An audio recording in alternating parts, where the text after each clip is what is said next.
Welcome to village Tamil. இன்றைக்கி நம்ம வீடியோவில் வெண்பொங்கல் செய்கிறது எப்படிங்கிறத பார்க்க போகிறோம். பச்சரிசி, சிறுபருப்பு 4 கப் பச்சரிசிக்கு 1 கப் சிறுபருப்புங்கிற கணக்கில் எடுத்துக்கிடணும். நெய் தேவையான அளவு, மிளகு, ஜீரகம், முந்திரி பருப்பு. மிளகு முழுசாக போட்டால் குழந்தைங்க எடுத்து தனியாக வச்சிரும் அப்படின்னு நினச்சிங்கன்னா இதில் பாதி அளவு எடுத்து நல்லா திரிச்சு போட்டுக்கிடலாம்.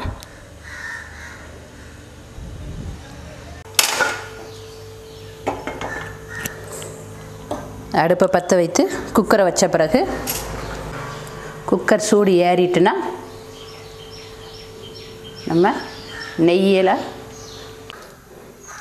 நெய் நல்லா உருகின பிறகு முந்திரி பருப்பை அந்த இளம் சூட்டில் நல்லா பொன்னிறமாக வறுத்து எடுத்துக்கணும்.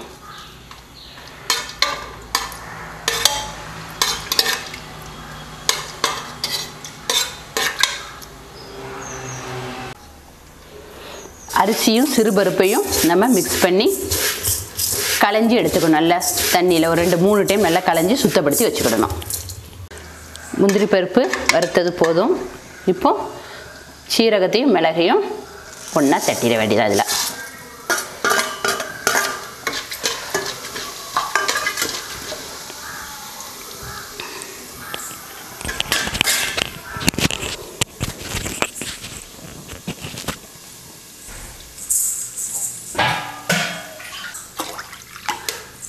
ஒரு கப் அரிசிக்கு 2 கப் தண்ணி.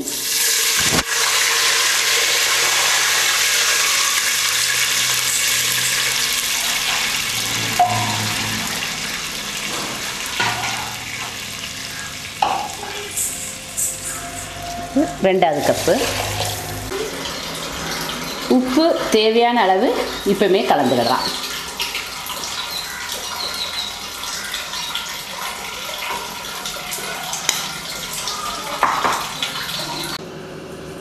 அந்த கொதிக்கிற டைமுக்குள்ளே நம்ம அலசி அரிசியும் பருப்பையும் சேர்ந்து வச்சது நல்லா அலசி கொஞ்சம் தண்ணியை நல்லா வடித்து வச்சிடணும்.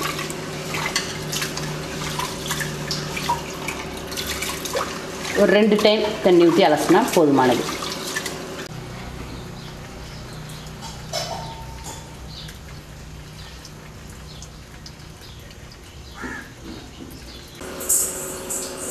தண்ணி நல்லா கொதிச்சிச்சு.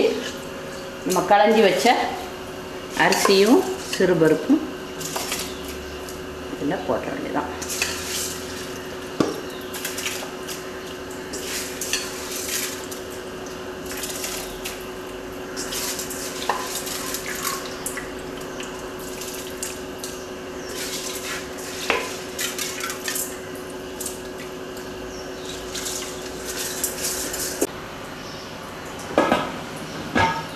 குக்கரை மூடி வச்சிட வேண்டியதான். கேஸ் வந்த உடனே விசில் வச்சிட்டோம். 3 விசில் சத்தம் அல்லது 4 விசில் சத்தம் போதுமானதாக இருக்கும்.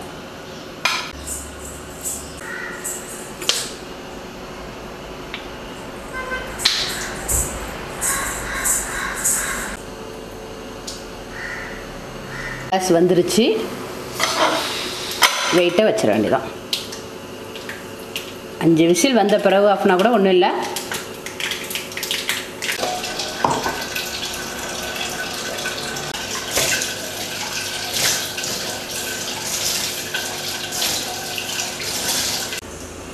இந்த வெண்பொங்கலுக்கு சைட் டிஷ்ஷாக சாம்பாரும் சட்னியும் தனியாக ரெடி பண்ணி வச்சுக்கிட்டேன். இது இந்த வெண்பொங்கலுக்கு டேஸ்ட்டு நல்லா கொடுக்கும்.